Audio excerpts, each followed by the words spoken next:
আচ্ছা, আমি এই কোশ্চেনটা একটু রিপিট করি ইন্টারনেটের শ্রোতাদের জন্য। সাত্তার ভাইয়ের কোশ্চেন হচ্ছে যে উনি not only he is representing 3 different broadcasting agencies, ওনারা এখানে ওয়াশিংটন এরিয়া ওনাদের একটি সাংবাদিক ফোরামও আছেন, তো মেট্রো ওয়াশিংটন এরিয়ায়। তো ওনার কোশ্চেনটা হচ্ছে যে বায়োস্কোপ এটা তো একটা বিগ বাজেটের বড়সড় প্রোগ্রাম, তো বায়োস্কোপের মিডিয়া পার্টনার নেই কেন? তো মিলন।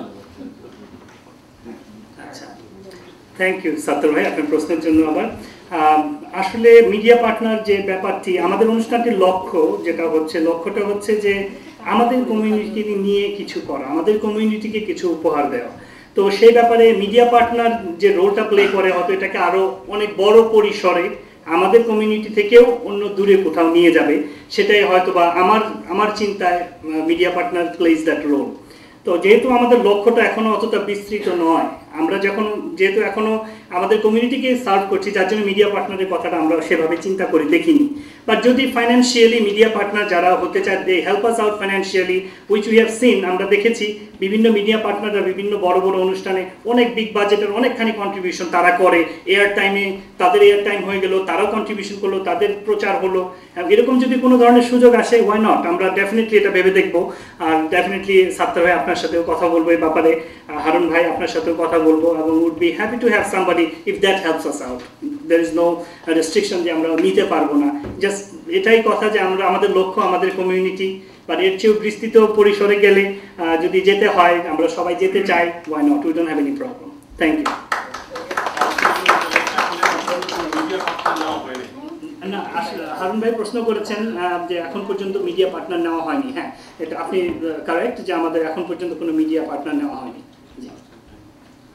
আচ্ছা, এখন এখানে উপস্থিত আছেন, আমি দেখতে পাচ্ছি যে নিউজ বাংলার অন্যতম সম্পাদক শফি দেলোয়ার কাজল। তো ওনাকে কোনো কোশ্চেন না করে এখান থেকে যেতে দেওয়া যাবে না। তো কাজল ভাইয়ের কোনো কোশ্চেন থাকলে আপনি করতে পারেন। আমার কোশ্চেন হলো যে আমরা তো পড়াশোনা দেখেছি, এটাও একটা টিম বেস, যে আগের 2টি প্রোগ্রামের মধ্যে আমরা দেখেছি আমাদের যে লোক সংস্কৃতিকে তুলে ধরা। এবার হলো যে আমাদের যে বাংলাদেশের সংস্কৃতি, সেটা লোকজ হতে শুরু করে আধুনিক, সেই পর্যায়ে যেটা আমাদের রূপালী পর্দার মাধ্যমে, অর্থাৎ আমাদের সিনেমা জগতের মাধ্যমে আমাদের সামনে এসেছে, সেটাকে তুলে ধরা। এখন এই যে আমাদের যে সংস্কৃতিকে মূলত মিলন অলরেডি বলেছে যে আমাদের আমেরিকান বাংলাদেশের যে তরুণ সমাজ, সেই তরুণ সমাজে এটা তুলে ধরা একটা প্রচেষ্টা। আমরা যতটুকু জানি আমাদের যে তরুণ সমাজ, সেটা আমাদের যে কোনো বাঙালি যে বাঙালি সাংস্কৃতিক অনুষ্ঠানগুলো বিভিন্ন কমিউনিটি অর্গানাইজেশন করছে, সেটাতে একটা দেখা যায় যে পুরোটাই বাংলা ভিত্তিক। যে এবং কিন্তু আমরা ভালো মতো জানি যে আমাদের দ্বিতীয় প্রজন্মের যে বাংলাদেশি আমেরিকান যারা আছে, বা বাংলাদেশি বংশোদ্ভূত আমেরিকান যারা আছে, তাদের কিন্তু বাংলার নলেজটা একটু কম। অতএব তাদেরকে শিক্ষিত করে তোলার জন্য এটা কোনো ইংরেজি সাবটাইটেল বা মানে পুরো প্রোগ্রামের মধ্যে যে ইংরেজিকে মানে যেটা আমাদের নতুন প্রজন্ম বিষয়গুলি বুঝতে পারে, সে ধরনের কোনো প্রচেষ্টা থাকবে। আচ্ছা, কাজল নিউজ বাংলার সম্পাদক কাজল ভাইয়ের কোশ্চেন হচ্ছে, আমি জাস্ট সামারিটা আমার মনে হয় যে যেটা উনি বলতে চেয়েছেন যে এখানে যে নতুন প্রজন্মের বাংলাদেশি আমেরিকানরা আছে, তারা তো বাংলাদেশি সংস্কৃতি আমাদের মতো অত পরিচিত না। তো তাদের কাছে বাংলাদেশি সংস্কৃতিটা আমি একটা সেল করার জন্য, if I can use that term, তো সেইটা করার জন্য যে শুধুমাত্র বাংলায় না করে তারা যাতে বুঝতে পারে ওই জিনিসটা ইংরেজিতে তাদেরকে কোনোভাবে প্রেজেন্টেশন করা যায় কিনা, তো সাবটাইটেল যে করা, তো ওই ধরনের কোনো পরিকল্পনা আছে কিনা? মিলন। ধন্যবাদ কাজল ভাই আপনার প্রশ্নের জন্য। আসলে তরুণ সমাজকে নিয়ে আমাদের বাংলাদেশের সংস্কৃতির মিশ্রণ ভীষণ চ্যালেঞ্জিং একটা ব্যাপার, আপনারা সবাই জেনে থাকবেন। কিন্তু আমাদের চেষ্টার কোনো ত্রুটি নেই। তার পদক্ষেপ কিছুক্ষণ আগেও শাওনের প্রেজেন্টেশনে আপনারা বুঝতে পেরেছেন হয়তো বা কিছুটা। ওয়েবসাইট, ফেসবুক, শাওন কিছুটা বলেছে যে ইয়ং জেনারেশনদের মোটামুটি একটা মোটো কিংবা তাদের গো টু একটা সেন্টার। তো আপনার কাজল ভাইয়ের প্রশ্নের উত্তরে আমি বলবো যে this are the information in English. আমাদের ইনফরমেশন এখানে ইংলিশে, যেখানে আমাদের তরুণ সমাজরা আমাদের অনুষ্ঠান সম্বন্ধে জানতে পারবে এবং তারা উদ্বুদ্ধ হবে দেখে যে না, বাংলাদেশীয় কিছু আমরা এখানে করতে যাচ্ছি, সাবটাইটেল বলেন বা এক্সপ্লেনেশন বলেন, we have it there in Facebook and also in our website. পাশাপাশি আমরাও তাদেরকে আমরা চেষ্টা করছি যে তাদের সাথে কথা বলেও যদি কেউ ইন্টারেস্টেড হয় কোনো কিছুতে পার্টিসিপেট করতে, এবং আমরাও যদি কোনো কিছু করতে পারি তাতে আমরা অবশ্যই will be more than welcome to help. এটাই আমাদের গোল, এটাই আমাদের লক্ষ্য। আমাদের সাথে এখন প্রায় 45 থেকে 50 জন ছেলে মেয়ে কাজ করছে এই প্রোডাকশনটার জন্যে। তো তাদের বেশিরভাগই আমি বলবো যে আবার 20 থেকে 30 বছরের বয়সী।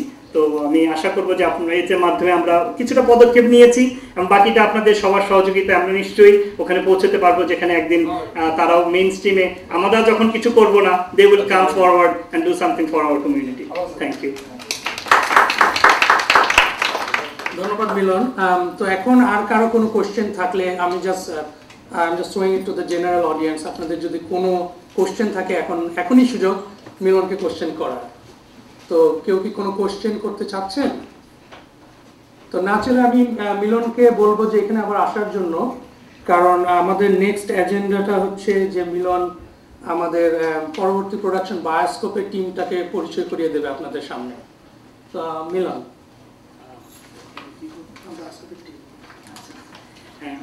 এখন আমাদের প্ল্যানিং এ এজেন্ডাতে যেটা রয়েছে বায়োস্কোপের টিমটাকে আপনাদের সামনে পরিচয় করিয়ে দেওয়া। আসলে এটার উদ্দেশ্যটা এই যে অনুষ্ঠান আমরা অনেকেই করি, বিভিন্নভাবে করি, প্রত্যেকের পরিশ্রম অজস্র একটা অনুষ্ঠানের পেছনে, কিন্তু সামনের দিকে যে কজন দাঁড়ানো আমরা মোটামুটি শুধু তাদেরকেই দেখি কিংবা তাদেরকেই চিনি।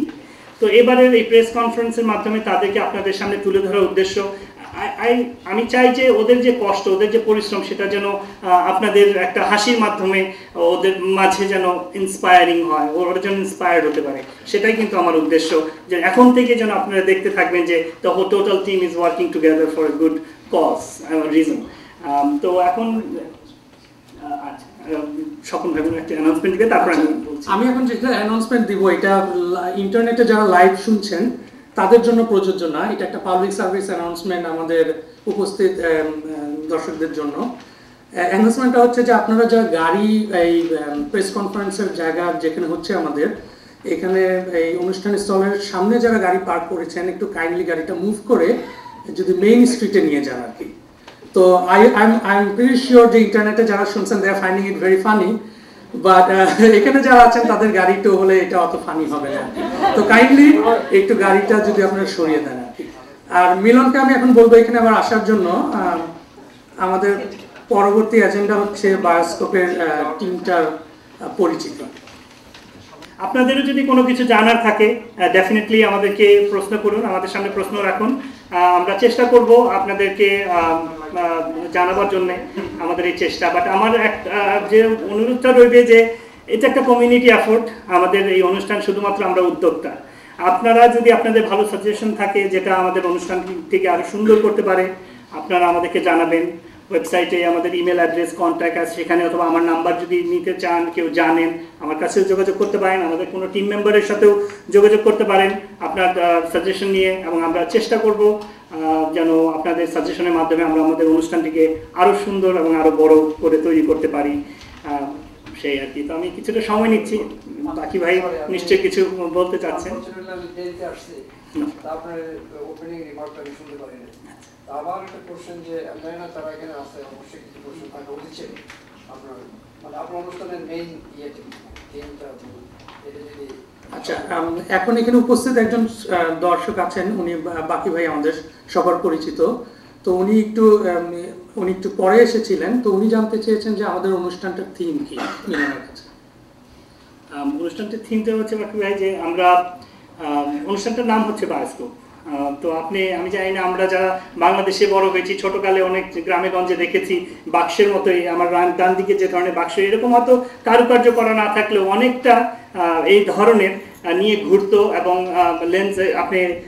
লেন্সের ঢাকনা খুলে চোখ দিয়ে দেখলে বাংলাদেশে ফিল্মের বিভিন্ন গান গাইতো তারা বায়োস্কোপওয়ালা, এবং একটা ভিতরে ফিল্ম স্ট্রিপ রোল করতো। তো সেটাই আমাদের অনুষ্ঠানের মাধ্যমে আমার যে ভিশন সেটা হচ্ছে যে বাংলাদেশের সিনেমাকে সেই 60-50-এর দশক থেকে সাদা কালো দশক থেকে শুরু করে মধ্যেখানে আংশিক রঙিন এবং তারপরে এখন সম্পূর্ণ রঙিন বলেন বা মডার্ন যুগ বলেন, সেই জিনিসটা আমি এক একটা লেন্সের মাধ্যমে দেখাবার চেষ্টা করব, অ্যাজ এ মেটাফোর হিসাবে আমি